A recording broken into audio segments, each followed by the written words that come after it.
سوار ہو کر کے آ گئے امام احمد بن حنبل کے گھر کے سامنے، ان کی درگاہ کے سامنے گھوڑا انہوں نے باندھ دیا، جلدی سے اندر آ گئے، دروازہ کھولا، ان کا جلال دیکھ کر امام احمد بن حنبل نے اپنے شاگردوں کو باہر بھیج دی، جاؤ تم لوگ ہم آپس میں ایک دوسرے سے بات کریں۔ پتہ یہ چلتا ہے کہ بڑوں کے جب مسئلے ہوں تو چیلوں کو بات نہیں کرنا چاہیے، سارا بگاڑ نہیں ہوتا ہے۔ پیرا نمی پرند مریدہ می پرانند، فارسی میں ایک قول ہے پیر اڑتے نہیں ہیں مرید اڑواتے ہیں۔ سنیے، امام احمد بن حنبل اور امام علی مدینی دونوں بیٹھ گئے، دروازہ بند ہو گیا، شاگرد باہر کھڑے ہیں، مسئلے میں اختلاف ہے، بحث ہو رہی ہے، ایک حدیث یہ سنا رہے ہیں، ایک حدیث وہ سنا رہے ہیں، ایک حدیث یہ سنا رہے ہیں، ایک حدیث وہ سنا رہے ہیں۔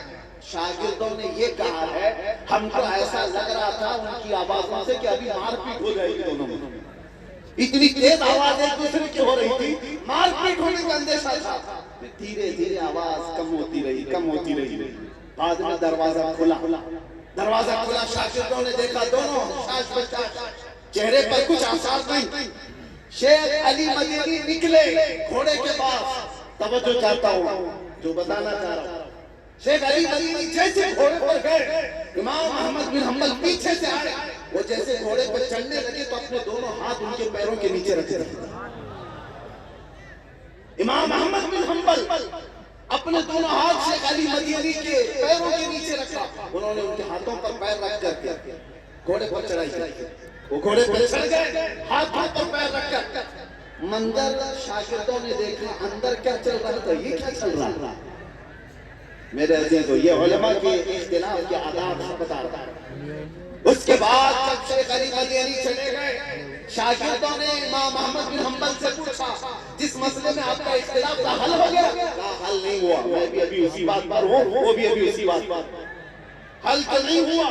کہا اتنی بحث ہو رہی تھی آپ کی، حل بھی نہیں ہوا، لیکن جب جا رہے تھے آپ سے اتنا اختلاف کرنے والے، ان کے پیروں کے نیچے آپ نے ہاتھ کیوں رکھا؟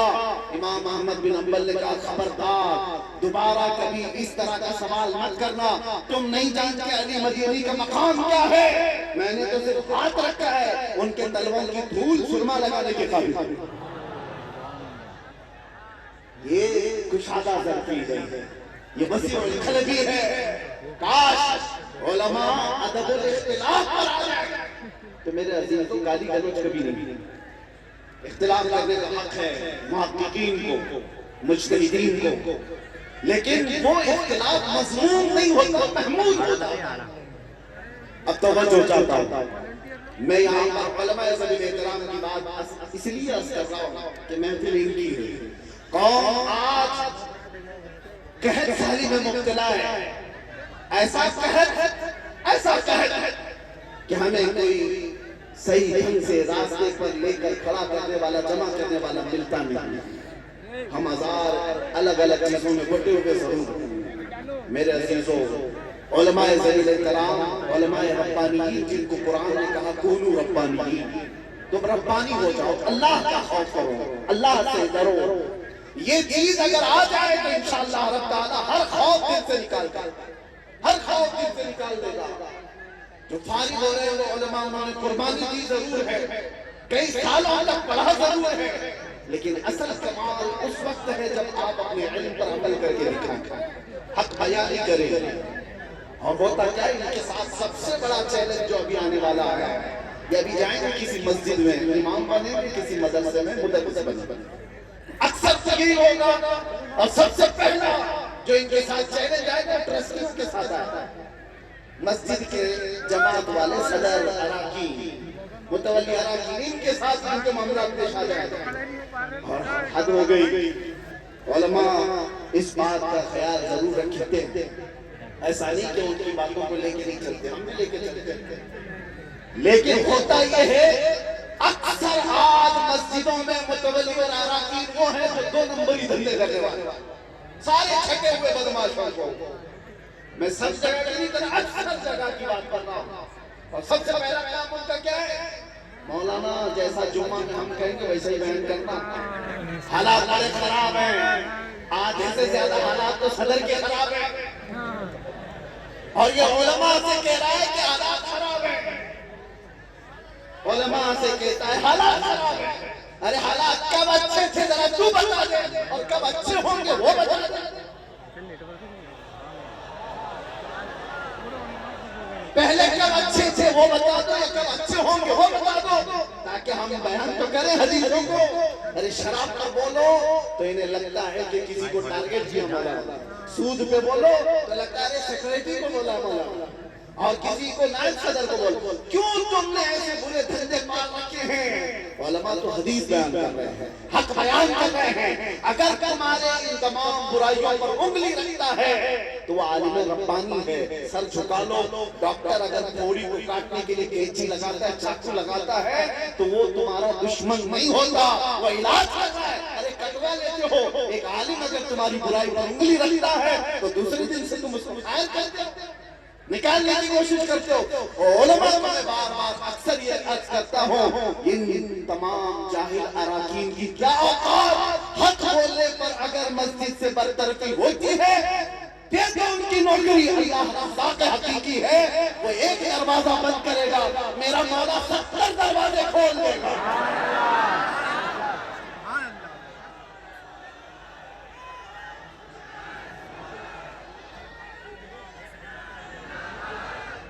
اور زیادہ سے زیادہ کیا ہوگا, میں آپ کو بتا رہا ہوں ساؤتھ انڈیا کی بات. ابھی چند مہینوں پہلے ایک امام کو اس کے گھر سے کپڑے نوچ کے نکالے, امامت سے بھی نکالا, کپڑے اتار کر کے بتایا.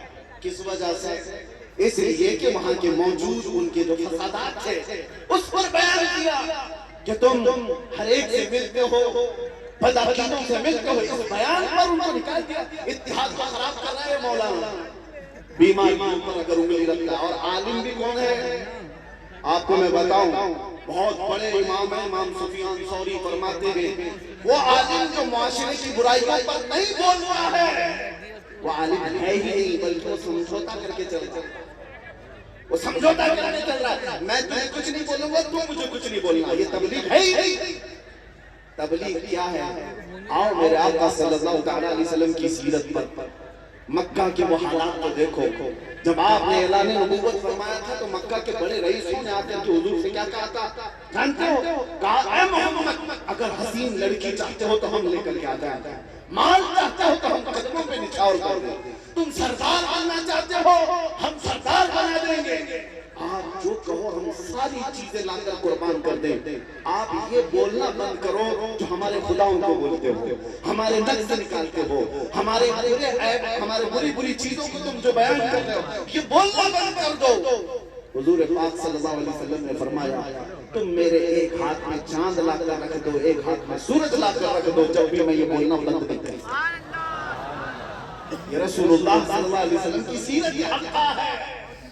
دنیا کچھ بھی لا کر کے رکھ دے, آپ کیا سمجھتے ہیں ہمارے ساتھ نہیں آتے ہیں معاملات؟ ہمارے باہر آنے کے بعد بھی پیر صاحب میں نام ذکر نہیں کرتا, لیکن ایک بی پیر صاحب ہاں وہ سن رہے ہوں گے تو ان کو پتا بھی ہے, اور مجھے ڈر نہیں لگتا, وہ آفر بھی لے کر کے آئے تھے. یہ موضوع پر بولنا چھوڑ دو, آپ ساری سہولتیں آپ کے لیے دی جائیں. کیوں؟ اس لیے کہ اس موضوع پر ناموس رسالت پر بولنے پہ خطرہ کیا ہے. انہوں نے کہا بس مسئلہ یہ ہے کہ ہر نام کا مسلمان بھی جمع ہو رہا ہے, اور ہم یہ نہیں چاہتے, لوگوں کی خواہش یہ, ہم یہ نہیں چاہتے. آپ جتنی بھی خراب اپنے معاشرے میں بولیے, کھل کے بولیے, لیکن حضور کے نام پر جب آپ بولتے ہو تو لوگوں کا وصف ایسا ہے ایمان والوں کا کہ وہ سارے اختلافات بھول جاتے ہیں, نام محمد پہ جمع ہوتے ہیں. یہ ریئل بات بتا رہا ہوں, میں حقیقی بات بتا رہا ہوں. علماء ذوی احترام, ہمارے لیے بڑی آزمائشیں ہیں. آفر جو رسول اللہ صلی اللہ تعالیٰ علیہ وسلم کو مکہ والوں نے دیا, کیا وہ آج کے زمانے میں نہیں دیے جاتے؟ لڑکیاں نہیں پیش کی جاتی, دولت کے انبار نہیں بچھا دیا جاتا, لفافے دے کر کے ان کی زبانوں کو نہیں روکا جاتا, بہت کچھ کیا جاتا ہے. جو پھسل گیا وہ علماء سو کی فہرست میں چلا گیا, اور جماعت آ گیا وہ بلال حبشی کی جماعت آ گیا.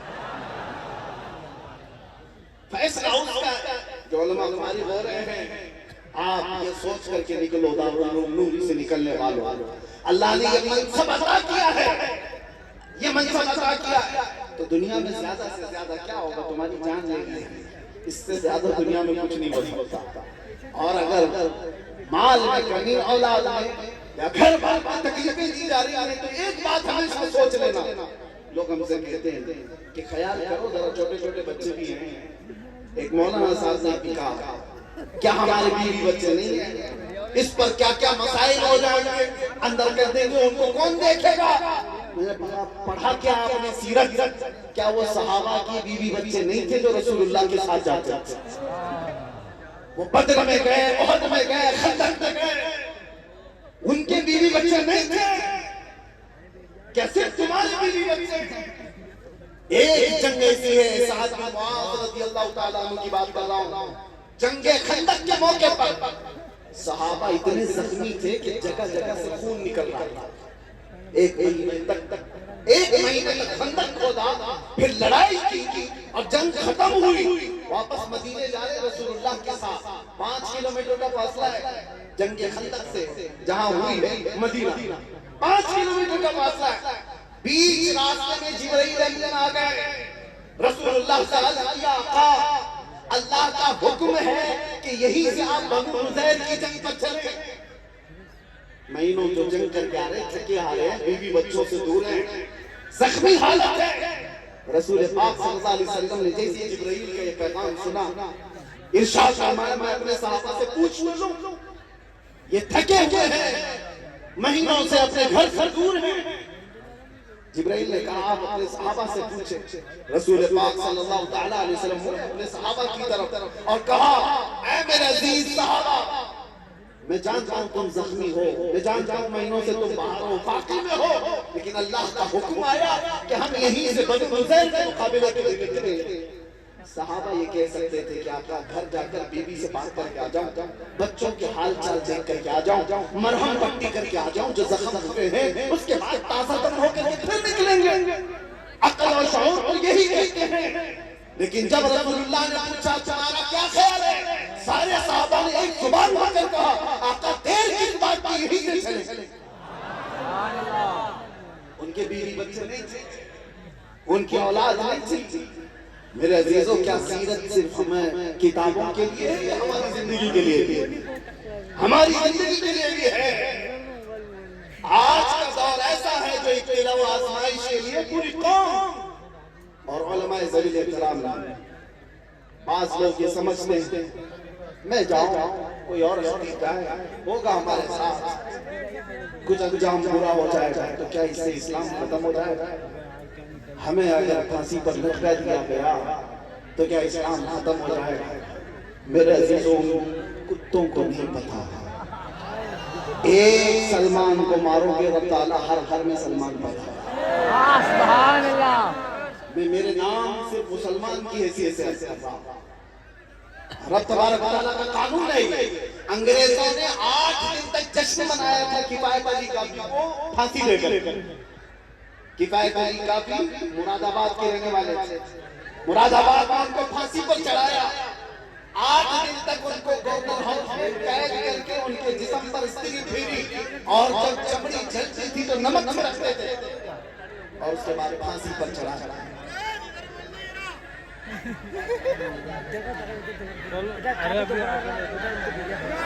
نہیں بیٹھے جو روکنے والے وہی سب سے زیادہ بہتر ہے۔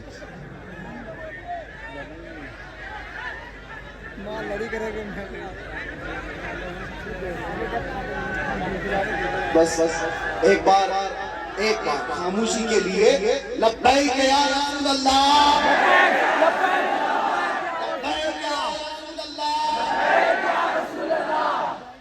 کفایت علی کافی کو پھانسی پر چڑھا کر 8 دن تک جشن منانے والے، اس لیے کہ ان کو معلوم تھا ایک ایسے عالم حق کو ہم نے پھانسی پر چڑھایا جو بولتا تھا تو لوگوں کے رونگٹے کھڑے ہو جاتے تھے۔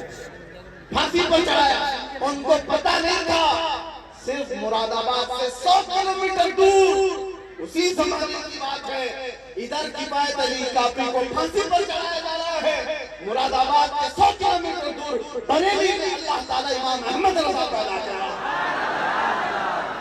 ایک چراغ گل کرو گے مولا 70 چراغ اور روشن فرمائے. کفایت علی کافی تو کہتے تھے کوئی گل باقی رہے گا نہ چمن رہ جائے گا، پر رسول اللہ کا دین حسن رہ جائے گا. وہ دار پر چڑھ گئے لیکن ان کے انتقال کے بعد، ان کی شہادت کے بعد اللہ تعالیٰ نے جس مرد قلندر کو بریلی میں پیدا کیا، جب جوان ہوا تو بریلی کا امام ایسا عشق بھرا تھا کہ جس کی خوشبوئیں 100 سال تک آج بھی ہر مجمع میں محسوس کی جا سکتی ہیں، آج بھی محسوس کی جا سکتی ہیں. عزیزان گرامی، یہ دین نہ فنا ہوا تھا نہ فنا ہوگا. یہ کسی کے مٹانے سے مٹ نہیں سکتا. آپ کو فکر کی ضرورت نہیں ہے، آپ کو اپنے دین اور اپنے ایمان کی فکر کی ضرورت ہے. آپ دین اسلام کی فکر کر رہے ہو. قرآن میں اللہ نے وعدہ کیا ہے صبح قیامت تک اللہ کے چراغ کو کوئی اپنے منہ کے پھونکوں سے نہیں بجھا سکتا، نہیں بجھا سکتا. تم اپنے ایمان کی فکر کرو. تمہارے پاس جو دین ہے وہ باقی رہے یا نہیں رہے گا. تمہاری ٹوپیاں اتر جائیں گی، تمہاری داڑیاں نکل جائیں گی، تمہارا شعار سب ختم ہو جائے گا. اس کی فکر کرو. ڈاکو آئیں گے اس طرح سے، کبھی ڈر کے ذریعے سے، کبھی لالچ کے ذریعے سے. ان نوجوانوں سے میں خطاب کرتے ہوئے آخری میں یہ عرض کروں گا، اے نوجوانوں، دنیا کی چمک دمک کو دیکھ کر کے جن لوگوں نے مصلحت کی چادر اوڑھ لی اور یہ سوچا کہ چند دن یہاں پر ہیں، عیش کر کے جائیں گے اور یہاں پر آرام کر کے جائیں گے، انجوائے کر کے جائیں گے، ان لوگوں کا انجام بہت برا ہونے والا ہے. دین کے ایسے حالات کے وقت جنہوں نے رسول اللہ کا دامن چھوڑا. آپ کو میں ایک بات بتاتا ہوں، حضور پاک صلی اللہ علیہ وسلم نے قیامت کے اخیر جو پیش آنے والے جو حالات ہیں اس میں ایک جنگ کا ذکر فرمایا، الملحمۃ الکبریٰ. ایک بڑی جنگ ملک شام میں ہوگی. حضور فرماتے ہیں 80 جھنڈوں کے نیچے کفار و مشرکین دشمنان اسلام آئیں گے. ہر جھنڈے کے نیچے 12,000 کی فوج ہوگی، تو تقریباً 9.5 لاکھ کے قریب ہوتی ہے. 9,60,000 کے قریب وہ فوج لڑنے والے مومنین. حضور پاک صلی اللہ تعالیٰ علیہ وسلم آج کی خبر دیتے ہوئے فرما رہے ہیں وہ جنگ اتنی خطرناک ہوگی آج تک کبھی ویسی ہوئی نہیں اور کبھی ہوگی بھی نہیں. اتنی بڑی اس کا ماحول تو بیان کیا میرے آقا نے. یہ میرا بہت خاص نقطہ آپ کو سن کر جانا ہے. سارے مومنین کی جو جماعت تھی، مسلمانوں کی جو جماعت، حضور فرماتے ہیں پہلے ایک لڑائی ہوگی تو 1/3 ایک تہائی میدان چھوڑ کر بھاگ جاتے ہیں. مسلمانوں کے بارے میں کہا ہے ایک تہائی میدان چھوڑ کر بھاگ جائیں گے. لیکن رسول اللہ نے اس کے ساتھ یہ بھی فرمایا وہ روئے زمین کے سب سے بدترین لوگ ہوں گے، ان کو توبہ بھی نصیب نہیں ہوگی. حضور نے فرمایا جو میدان چھوڑ کر بھاگا ایسے وقت میں جب دین کو ضرورت، حضور فرماتے ہیں وہ روئے زمین کے سب سے بدترین لوگ ہوں گے، توبہ بھی نہیں ہوگی. دوسرا دن یا دوسرا مرحلہ جنگ کا میرے آقا صلی اللہ علیہ وسلم فرماتے ہیں 1/3 حصہ مسلمانوں کی جماعت کا شہید ہو جائے گا، قتل ہو جائے گا. 1/3 پہلے میدان چھوڑ کر بھاگے اور 1/3 قتل ہو گئے، شہید ہو گئے. اب حضور فرماتے ہیں آخری جو تہائی حصہ بچا اللہ تعالیٰ نے اس جماعت کو فتح مبین عطا فرمایا. پتہ یہ چلا فتح مبین دیکھنے کے لیے کچھ اپنوں کی غداری بھی دیکھنے پڑے گی اور کچھ اپنے عزیزوں کی موت بھی دیکھنے پڑے گی. بات سمجھ میں آ رہی ہے؟ کچھ اپنے چھوڑ کر بھی جائیں گے اور کچھ اپنے شہید بھی ہو جائیں گے. یہ سب چیزیں دیکھ کر جو برداشت کر کے کھڑا رہ گیا اللہ اسے فتح مبین بھی دکھائے گا، اسے فتح مبین دکھایا جائے گا. آج کے حالات میں آپ کس زمانے میں جانا چاہتے ہو؟ یہ آپ کے پاس یہاں پر لاٹھی ڈنڈے سے بھاگنے والی قوم نہیں. ٹھیک ہے اپنی اپنی حفاظت کیجیے، میں منع نہیں کرتا، لیکن اپنے دین کے ساتھ اپنے ایمان کے ساتھ سودے بازی کبھی نہیں ہونی چاہیے، کبھی نہیں ہونی چاہیے. تم کو کس نے کہا کہ تم اپنا حلیہ بدل لو؟ تم خود آئینے کے پاس جا کر اپنے آپ کو بدل لیے. کس نے تلوار رکھی تمہاری گردنوں پر کہ تم نماز نہیں پڑھ سکتے؟ تم خود مسجدوں کو ویران کرتے. عزیزان اکرام وقار، کیا رسول اللہ سے وفا کرنے والی جماعت ایسی ہوگی جو حضور کو یہ کہتے ہو لبیک یا رسول اللہ، اے اللہ کے رسول میں حاضر ہوں؟ تو کہاں حاضر ہے؟ کہاں مسجد میں حاضر ہے؟ کہاں حاضر ہے؟ نعرہ لگانے کے لیے حاضر ہے؟ تم اسلام زندہ باد کہتے ہو، یہ کہاں ہے اسلام زندہ باد؟ تمہاری بیویوں پر زندہ ہے اسلام؟ تمہاری بیٹیوں پر اسلام زندہ ہے؟ شادیوں کے محلات میں جا کر کے دیکھو اسلام دور دور تک دکھتا ہے، پھر اسلام کہاں زندہ ہے؟ کہاں زندہ ہے؟ یہ جلسوں میں آپ اپنے گھروں سے اسلام کو زندہ کرو، سڑکوں پر آ کر کے نعرے لگانے سے نہیں اسلام زندہ، آپ کے گھر سے اسلام زندہ ہو، آپ کی بیٹیوں سے اسلام زندہ ہو، آپ کی بہنوں سے اسلام زندہ ہو، آپ کی بیویوں سے اسلام زندہ ہو، ارے تمہارے چہروں سے اسلام زندہ ہو۔ آج سڑک پر پکڑ کر کے کسی نوجوان کو پوچھنا پڑتا ہے کیا نام ہے تمہارا، تاکہ آئیڈینٹی ہو، اس سے بھی نہیں پتہ چلتا، نام بھی اس نے ایسی کامن رکھ لیا، بابو ببلو راجا، پتہ ہی نہیں چلتا، پھر باپ کا پوچھنا پڑتا ہے، باپ کو پتہ نہیں راجو باجو کیا، دادا کا پوچھنا پڑتا ہے، تب بھی پتہ نہیں چلتا۔ ارے نادانوں، تمہیں معلوم کرنے کے لیے اتنا شجرہ پوچھنے کی ضرورت کیوں آئی؟ اپنا حلیہ ایسا بنا لیتے، دور سے دیکھنے والا کہتا مدینے والے کا غلام، دور سے دیکھنے والا پہچانے یہ مدینے والے کا غلام ہے۔ یا علماء زمین احترام جانتے ہیں ہم اپنا لباس کہیں نہیں اتارنا چاہتے، ہم جس حالت میں ہیں اسی حالت میں دنیا سے جانا بھی پسند کرتے ہیں۔ ایئرپورٹ پہ جاؤ، ٹرین کے اسٹیشن پر جاؤ، ارے میرے عزیزوں کچھ لوگ یہ کہتے ہیں آڈ نہیں فیل ہوتا، آڈ نہیں فیل ہوتا، آڈ کیا فیل ہو، فخر فیل ہوتا ہے، دور دور تک بیٹھا ہوا بھی نظر اٹھا کر دیکھتا ہے، کیوں دیکھتا ہے؟ عجب لباس نہیں، اسے پتہ ہے کس کا غلام، آڈ نہیں فیل ہوتا، فخر فیل ہوتا ہے۔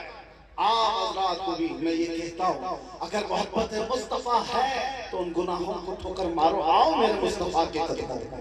نشہ عام ہو چکا، ہمارے محلوں میں نشہ دکھتا ہے، ہمارے محلوں میں نشہ کرنے کے لیے لوگ آ رہے ہیں، ایڈریس دے رہے ہیں، کیوں؟ تمہیں پتہ ہے نشہ سے جتنے اپنے آپ کو برباد کیے ہوئے نوجوان جیلوں میں بندے ہمیں جانتے ہیں، جن کی مائیں پیچھے روتی روتی، جن کی بہنیں، جن کی بیویاں، جن کی بچیاں، ان کے گھر اجڑ گئے تمہاری بری لت کی وجہ سے۔ اے نوجوانوں، یہ شیطان ہے جو تمہیں اس راستے پر لے جا رہا ہے، تم نشہ کر کر کے کس طرف جانا چاہتے ہو، کیا ملتا ہے؟ یہ دیدہ و دانستہ ساری قوموں نے مل کر کے تمہاری پاس یہ نشہ دیا ہے، اس لیے کہ دنیا کے کتوں کو پتہ ہے یہ محمد عربی کے شعر ہے، ان کو نشہ میں سلاؤ تو اچھے ہیں، ان کو پاگل بنا کے رکھو تو اچھے ہیں، اس لیے کہ یہ سیدھے ہو گئے تو کیڑوں کی نیند خراب ہو سکتی ہے، بہتوں کے لیے مسئلہ بن سکتا ہے۔ نشہ تم کو اتنا کرایا جائے، چھوڑ دو اس نشہ کو، اگر اپنے نبی سے محبت ہے تو آؤ، نشہ کرنا ہے تو کوکین، افیون، چرس، گانجا کا نہیں، عشق محمدی کا نشہ کرو، محبت مصطفیٰ کا نشہ کرو، اس لیے کہ وہ نشہ جب کسی کے سر چڑھ کر کے بولتا ہے تو صبح سے شام تک، شام سے صبح تک اس کی زبان سے صرف اتنا ہی نکلتا ہے، سرور کہوں کہ مالک و مولا کہوں تجھے، باغ خلیل کا گل زیبا کہوں تجھے۔ ارے کوئی آ کر کے اس عاشق زار کو جھنجھوڑ کر کے بھی کہہ دے، ارے ذرا میرے لیے بھی کہہ دو، ارے میرے لیے بھی کوئی شعر بول دو، دیکھنا تو ہے پھر بولتا ہے میں گدا ہوں اپنے کریم کا، میں گدا ہوں اپنے کریم کا، میرا دین پا رہنا نہیں، بولوں گا تو صرف اتنا ہی بولوں گا، وہ کمال حسن حضور ہے کہ گمان نقص جہاں نہیں، یہی دھول خار سے دور ہے، یہی شمع ہے کہ دھواں نہیں، جس کی صبح، جس کی شامیں، جس کی راتیں۔ ارے ایک آدمی نے گلاب کا تحفہ کیا پیش کیا اعلیٰ حضرت امام محمد رضا کو، عشق محمدی کا نشہ کیا ہوتا ہے، محبت مصطفیٰ کا نشہ کیا ہوتا ہے، جب وہ چڑھتا ہے تو ہر جگہ محبوب ہی محبوب نظر آتا ہے۔ گلاب جس نے پیش کیا، لوگ تو ہمیں بھی پیش کرتے ہیں، آپ کو بھی پیش کرتے ہوں گے، مگر ایک عاشق زار دیکھتا اور کہتا ہے یہ گلاب جس کو تم نے دیا ہے یہ صبح کھلتا ہے شام میں مرجھا جاتا ہے، میں اس گلاب سے محبت کرتا ہوں جو کبھی مرجھاتا نہیں ہے۔ اور پھر کہنا شروع کر دیا سرتاب قدم ہے تنے سلطان زمن پھول، لب پھول، دہن پھول، زخم پھول، بدن پھول، واللہ جو مل جائے میرے گل کا پسینہ، مانگے نہ کبھی عطر نہ پھر چاہے دلہن پھول، کیا بات رضا اس چمنستان کرم کی، ارے صحرا ہے کلی جس میں حسین حسن پھول۔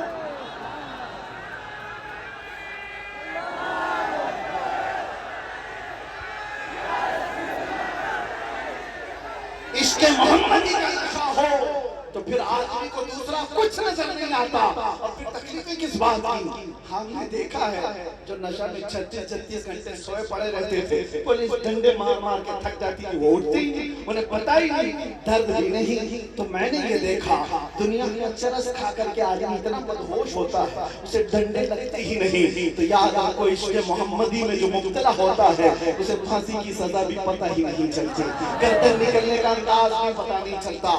اسی لیے میرے عزیزوں تکلیف کس بات کی؟ عشق محمدی میں آئے تو بلال حبشی بن کر کے فخر کرے گا۔ عشق محمدی میں آئے، ایک بات مجھے بہت دل پہ لگتی ہے، جنگ احد میں 2 صحابہ رات کے وقت بیٹھ کر دعا کر رہے ہیں، ایک سعد بن ابی وقاص، ایک عبداللہ بن جحش، دونوں بہت قریبی یار تھے، بہت جگری دوست تھے، دونوں دعا کر رہے ہیں کہ کل جنگ کے میدان میں جانا ہے، اور دونوں کیا کہتے ہیں، میرے بھائی میں دعا کروں گا تم آمین کہنا، پھر تم دعا کرنا میں آمین کہوں گا۔ سعد بن ابی وقاص نے کہا ٹھیک ہے آپ دعا کیجئے، عبداللہ بن جحش دعا کے لیے ہاتھ اٹھاتے ہیں اور یوں کہتے ہیں، سعد بن ابی وقاص پہلے وہ دعا کے لیے ہاتھ اٹھاتے اور کہتے ہیں اے اللہ جب کل میدان جنگ میں جانا پڑے میرے مصطفیٰ کے ساتھ میں رہو تو میرا مقابلہ کسی بڑے طاقتور پہلوان سے ہو جائے، کبھی میں اس کو دائیں سے ماروں، کبھی بائیں سے ماروں، کبھی سامنے سے، کبھی پیچھے سے، اور اس کے بعد گرا دوں اور پھر کہوں لبیک یا رسول اللہ۔ ان کے الفاظ کی ترجمانی کر رہا ہوں، خواہش یہ نہیں کہ چھپ چھپ کے کہیں تھوڑا سا انگلی کٹا کے شہیدوں میں نام لکھا، خواہش تو دیکھو کہ بڑے سے بڑے کسی سے مقابلہ ہو جائے۔ اور دوسرے صحابی عبداللہ بن جحش کہتے ہیں میں آمین کہا تمہاری بات پر، اب میری دعا پر آمین کہوں۔ عبداللہ بن جحش کہتے ہیں اے اللہ کل میدان جنگ میں جانا پڑ جائے اور حضور کی محبت میں اگر میں میدان کارزار میں پھنس گیا تو ایسا ہو، میری خواہش اے اللہ میری خواہش یہ ہے کہ تیرے دشمن کبھی مجھے سامنے سے مارے، کبھی پیچھے سے مارے، کبھی دائیں سے، کبھی بائیں سے، یہاں تک کہ میرے جسم کو ٹکڑے کر دے اور ہر ٹکڑے سے میں تیری محبت کا اعلان کروں، تیرے نبی کی عظمت کا اعلان کروں۔ وہ دعا کرتے رہے، دونوں ایک دوسرے کی دعا پر آمین کہہ رہے تھے۔ سنو حدیث میں موجود ہے جنگ شروع ہوئی، احد کا میدان ہے، شام ہو گئی، جنگ جو ہوئی وہ سارے حالات آپ نے سنے ہوں گے، اس میں 70 صحابہ شہید ہوئے تھے، وہ فتح سے ہمکنار جنگ شکست میں تبدیل ہو گئی۔ بعد میں ہوا کیا؟ سعد بن ابی وقاص کی بھی دعا قبول ہو گئی تھی اور عبداللہ بن جحش کی دعا بھی قبول ہو گئی۔ کیسے؟ سعد بن ابی وقاص ایک بہت بڑے پہلوان کے مقابل میں آئے، اس کو مارا جیسے ان کی دعا کی، گرایا اس کے سینے پہ کھڑے ہو کر میرے نبی کی عظمت کا اعلان کیا۔ دوسرے شام ہو گئی تو سعد بن ابی وقاص نے پوچھا میرا بھائی عبداللہ بن جحش کسی نے دیکھا ہے؟ میرا قریبی جگری دوست، صحابہ نے کہا وہ تو شہید ہو گئے، تو ان کو بڑا غم ہوا، قریبی یار تھا، بڑا جگری دوست تھا، کہاں ہے ان کی لاش؟ پتہ ہے میرے سعد بن ابی وقاص کو صحابہ لے کر کے گئے تو عبداللہ بن جحش کے جسم کے 80 ٹکڑے ہو چکے تھے، 80 ٹکڑے ہو چکے تھے، ٹکڑے بدل چکے تھے، ان کو جمع کیا کہ سر سے تھا۔ سعد بن ابی وقاص نے دیکھا اور پھر کہا اے اللہ کل میں نے بھی دعا کی تھی، میرے جگری دوست نے بھی دعا کی تھی، میں نے دعا کی تھی کسی بہادر کے مقابل میں آؤ، میری دعا بھی تو نے قبول کی اور میرے اس جگری دوست کی دعا بھی تو نے قبول کی کہ تیری راہ میں مرنا چاہتا تھا۔ اب صحابہ سے کہتے سعد بن ابی وقاص جو جملے کے لیے میں نے پورا واقعہ سنایا ہے، جس کے لیے میں یہ حدیث سنایا آپ کو، سعد بن ابی وقاص کہتے ہیں لوگوں سنو، دعا تو میری بھی قبول ہوئی، دعا تو میرے دوست کی بھی قبول ہوئی، لیکن میں آپ کو بتاتا ہوں عشق محمدی میں مارنے کا جو مزہ ہے وہ الگ ہے، محبت مصطفیٰ میں مر جانے کا مزہ کچھ اور، مر جانے کا مزہ کچھ اور ہے۔ اسی کو اقبال کہتا ہے کہ تو عالم سے کرتی ہے بیگانہ دل کو عجب چیز ہے لذت آشنائی، اور اعلیٰ حضرت یوں کہتے ہیں جان ہے عشق مصطفیٰ روح وضو کرے خدا، ارے جس کو ہو درد کا مزہ ناز دوا اٹھائے کیوں، اور ہم سب کے لیے اور آپ سب کے لیے آخری یہ شعر ہماری تقریر کا خلاصہ ہے، پھر یہ گلی گلی تباہ ٹھوکریں سب کی کھائی کیوں، دل کو جو عقل دے خدا تیری گلی سے جائے کیوں، لبیک